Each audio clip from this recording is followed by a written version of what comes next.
కంచి కామకోటి పీఠం వారి ఆధ్వర్యంలో నిర్మితమైన అష్టలక్ష్మి దేవాలయంలో శ్రావణ మాసం 3వ వారం సందర్భంగా పూజలు ఎంతో ఘనంగా ఉత్సాహంగా జరుగుతున్నాయి.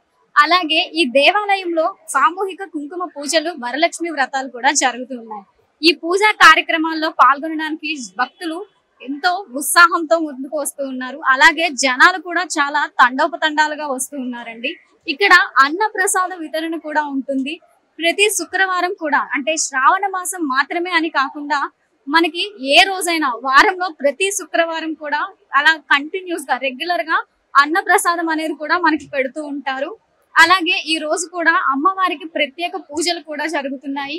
ఇంకొక ప్రత్యేకత ఏంటంటే, ఇక్కడ మనకి తిరుపతి దేవాలయంలో ఏ విధంగా అయితే లక్ష్మీ అమ్మవారికి పూజా విధానాలు జరుగుతాయో, ఇక్కడ ఈ టెంపుల్ లో కూడా మనకి అదే విధంగా పూజా విధానాలన్నీ కూడా అంగరంగ వైభవంగా జరుగుతాయండి. అదే ఈ దేవాలయంలో ఉన్న ప్రత్యేకత.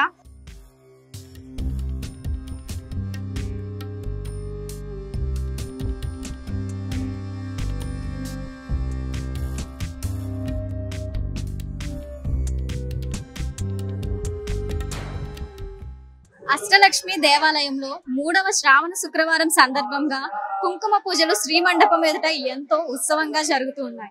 అలాగే భక్తులు కూడా ఇంతవరకు చాలా అండి, ఒకరి తర్వాత ఒకరు, అంటే ఒక ట్రిప్ తర్వాత ఇంకొక ట్రిప్ అన్నమాట. అంటే మొదటి విడతలో కొంతమంది, అలాగే రెండో విడతలో కొంతమంది అమ్మవారి ఉత్సవ విగ్రహాల ఎదురుగా కుంకుమ పూజలను ఎంతో ఘనంగా నిర్వహిస్తున్నారు. ఈ కుంకుమ పూజల్లో ఎంతో మంది ఉత్సాహంగా పాల్గొంటున్నారండి. ఇప్పుడు ఆ పూజా విధానాన్ని మనం కూడా చూద్దాం.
అలాగే మనతో పండితులు వారు ఉన్నారు. వారిని అడిగి ఈ గుడి తాలూకా విశిష్టత, అలాగే ఈ రోజు జరిగే ఉత్సవాల గురించి కూడా తెలుసుకుందాం.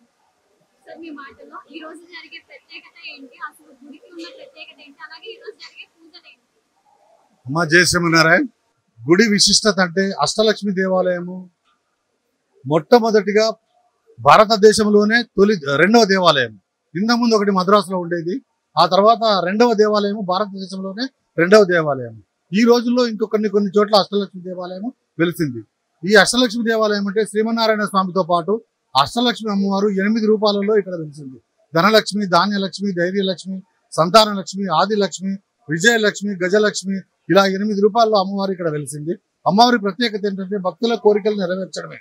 ఏ అమ్మవారి ఏ కోరిక కావాలన్నా ఏ అమ్మవారి దగ్గర ఇక్కడ మండల పూజలు చేసుకున్నట్టయితే ఖచ్చితంగా వాళ్ళ కోరికలు 99% ఫలించినట్టుగా భక్తుల ప్రగాఢ నమ్మకము.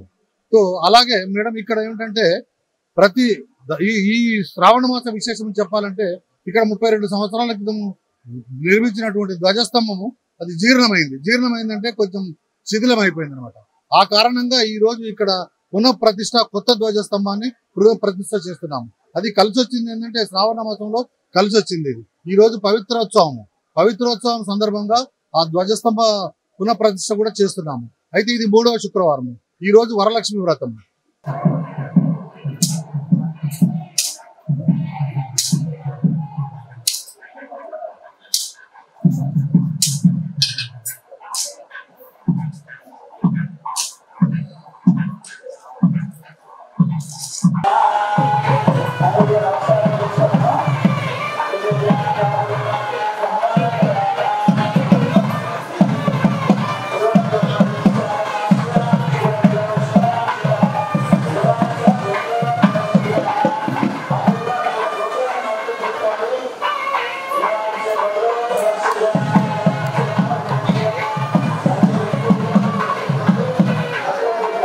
సేవ అని అంటుంటాము. అదే విధంగా ఇక్కడ కూడా సహస్ర దీపాలంకరణ సేవ ప్రతి శుక్రవారం మనం జరుపుకుంటాము.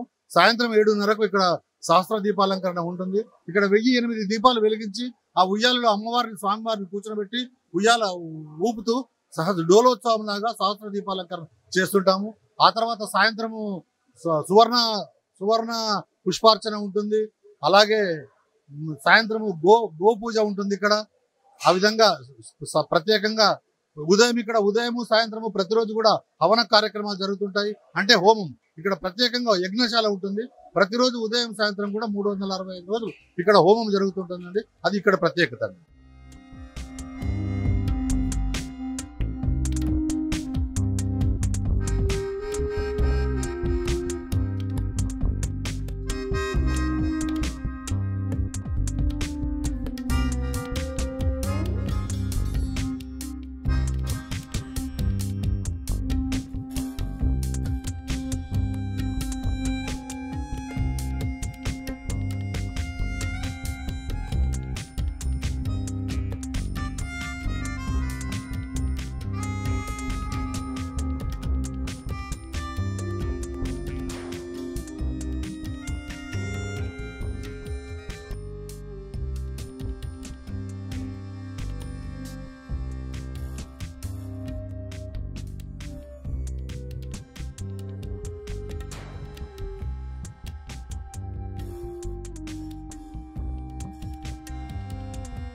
ఇదివరకు 2 శుక్రవారాలు కూడా సుమారుగా 8 నుండి 10,000 మంది భక్తులు ఇక్కడ వెచ్చేస్తున్నారు.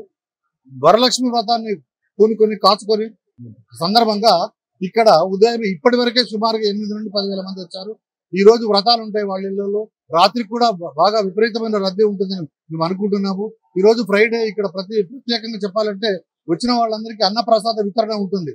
ఇక్కడ మా దగ్గర పెద్ద అక్షయ ట్రస్ట్ భవన్ ఉంది. సుమారుగా ఒక్కొక్కసారి 2,000 మంది కూడా అక్కడ భోజనం చేసే వసతి ఉంటుందండి. ఎంతమంది వచ్చినా ఇక్కడ భోజన వసతి ఏర్పాటు చేస్తాము. అలాగే ఆదివారం కూడా ఇక్కడ భోజన వసతి ఉంటుంది. ఈ రోజు ఈ ధ్వజస్తంభ ప్రతిష్ట ఉంది కనుక స్పెషల్ గా కలిసి వచ్చిందండి. కలిసి వచ్చినందుకు భక్తుల రద్దీ విపరీతంగా ఉంటుందని మేము అనుకుంటున్నాము. జై శ్రీమన్నారాయణ. ప్రతిరోజు కూడా కుంకుమ పూజలు జరుగుతాయమ్మా.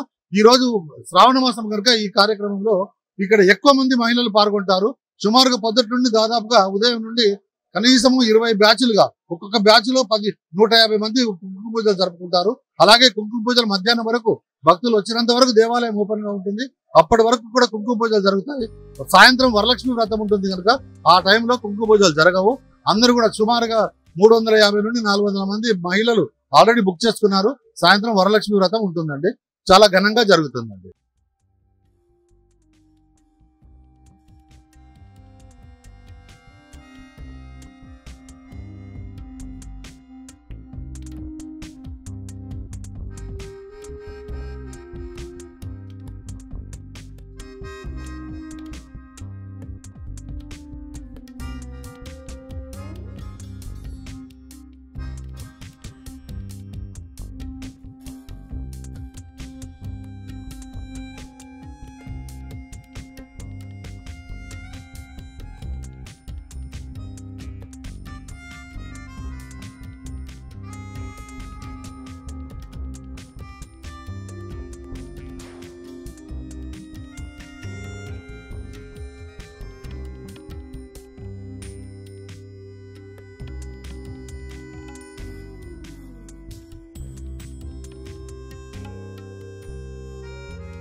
అలాగే ఇక్కడ అష్టలక్ష్మి అమ్మవార్లు నారాయణ సమేతంగా ఉన్నారండి. ఈ మధ్య కాలంలో కొన్ని దేవాలయాలు వచ్చినా అలాగే ఇది కొంచెం పురాతనంగా ఉన్న దేవాలయం అండి. అదే ఈ ఆలయం యొక్క విశిష్టత.